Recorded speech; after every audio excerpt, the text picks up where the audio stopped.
Jason Todd was the second Robin to Batman, and after his death at the hands of the Joker, he was later resurrected and became the crime lord Red Hood, and then later on still the anti-hero Red Hood.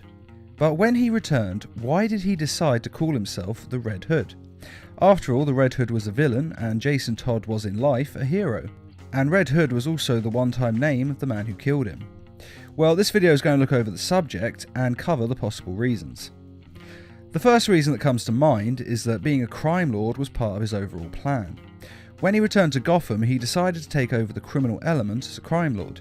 It was later revealed that this was all part of his plan to get to the Joker and get retribution for what the Joker had done to him. The end game was getting Black Mask so desperate that he'd cut a deal. He was the only one with the connections to get into Arkham and get you out. And he could hardly come back and be a crime lord as Robin. True, he could have simply been Jason Todd, but that's not how things are done in Gotham. The crime lords need a persona and a different name than a normal human name. The idea behind this is the same reason as Bruce Wayne being Batman.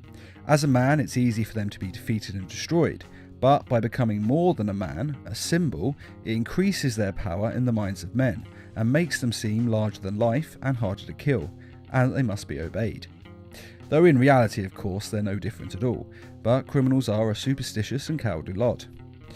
So Jason Todd needed a new name in order to become a crime lord in Gotham. But still, why choose Red Hood?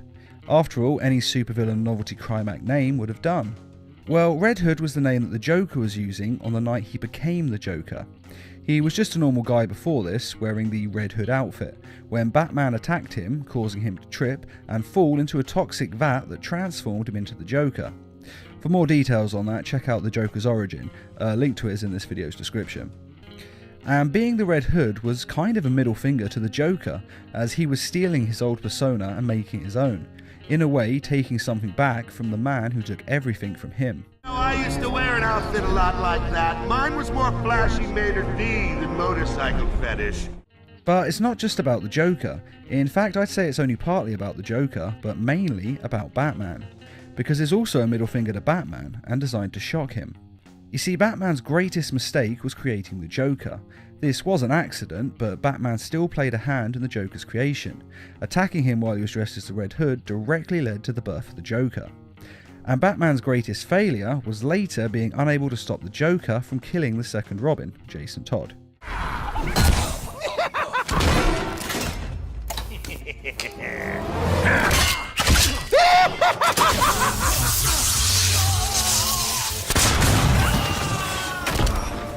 Which basically means if Batman hadn't created the Joker that night, then Jason Todd would still be alive.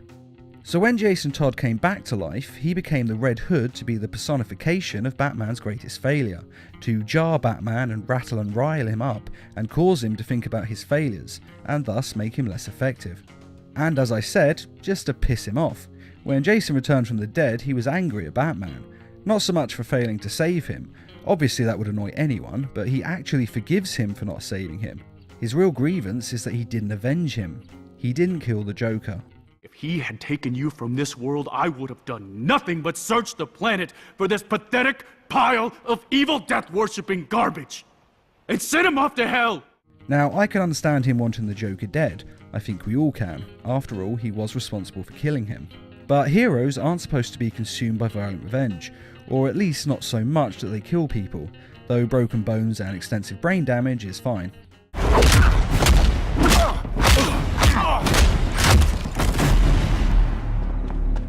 And that's why Batman didn't kill the Joker. He's a true hero who believes in the justice system. You gonna do it this time? Or you just gonna put me in another body cast for 6 months? Whereas the Red Hood is an anti-hero, and as such, killing people doesn't really bother him as much. In truth, that's what's so good about Red Hood. He's more realistic and more like a human. He's actually what a hero probably would be in the real world. He's what any one of us would do to people who wronged us. He wants to get revenge on those who deserve to die. And we can all understand that. And I think this is part of the reason for him becoming the Red Hood. Because he wasn't like Batman, a pure hero, he was someone in the middle, an anti-hero. He was a hero who was prepared to do the things that Batman wouldn't. And being the Red Hood got this message across. Your boss, Black Mask, where is he? You ain't gonna kill me. You ain't gonna kill me. Do I look like Batman to you? Rethink your answer before I fill you up with lead. Downtown, his office. But you ain't gonna get him. He knows you're coming, freak.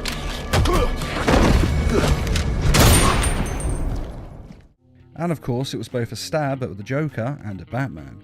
Because although the Red Hood's main reason for returning was retribution against the Joker, it was also about Batman. Batman failing to stop the Red Hood from becoming Joker, and then failing Jason Todd and being unable to save him. And it just has a certain poetry to it that works perfectly, with the failures and the quest for revenge. But this is only my logic and reasoning on why he became the Red Hood. But why do you think he decided to become the Red Hood when he came back from the dead? For the reasons I've said, or do you think there were different reasons? Be sure to let us know in the comments. And I'd just like to say a quick thank you to those who made this video possible by donating to the Needlemass Productions page on Patreon. Patreon is a crowdfunding site that's helping us to bring you more videos each week and to raise funds for adapting comic book stories into short animated films. If you're interested in donating or just want to find out more, a link is in this video's description. And as always, thanks for watching and feel free to subscribe, share, like and comment.